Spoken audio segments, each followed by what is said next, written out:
நிச்சயம் அவரது தரிசனம் கிட்டும் என்று சொல்லி அங்கிருந்து கிளம்பி ராமரின் திருவடிகளை அடைந்தார்.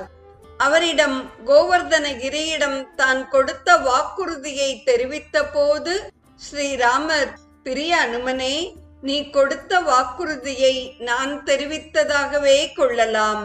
துவாபர யுகத்தில் நான் கண்ணனாக அவதாரம் எடுக்கும் பொழுது எனது தரிசனம் அவனுக்கு கிட்டும். அச்சமயம் நான் 7 நாட்கள் அவனை எனது விரலிலே தாங்கியிருப்பேன் என்றார்.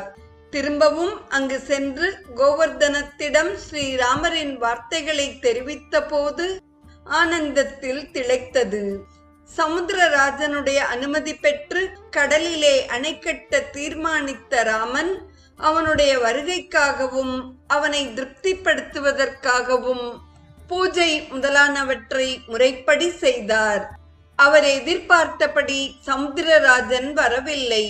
தரையிலே தர்பையை பரப்பி அவற்றின் மீது சயனித்து யோக நிஷ்டைகளை கடைபிடித்தார். அப்போதும் அவன் பிரத்யக்ஷம் ஆகவில்லை. ராமனுக்கு கோபம் வந்துவிட்டது. லக்ஷ்மணா, ராமபானத்தின் கொடுமையை அனுபவிக்க விரும்புகிறான் சமுத்திரராஜன். எடு கோதண்டத்தை என்றார். கண்கள் சிவக்க கோதண்டத்தை வாங்கி அதில் பானத்தை பூட்டினார்.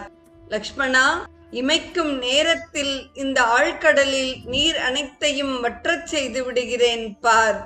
அதன் பின்னர் வானர வீரர்கள் நடந்தே சென்று இலங்கையை அடையலாம் என்று கர்ஜித்தார்.